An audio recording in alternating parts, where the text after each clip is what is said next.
yapraklar döküldü. Martılar göç etti, turnalar süzüldü. Yine yol göründü gurbete.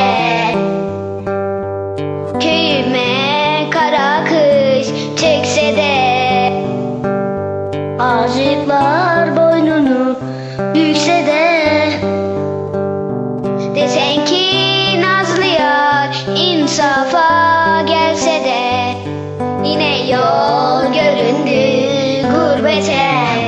Acı keder hep bana, kardeş bacı ana baba, benim olsa bütün dünya yetmez ki.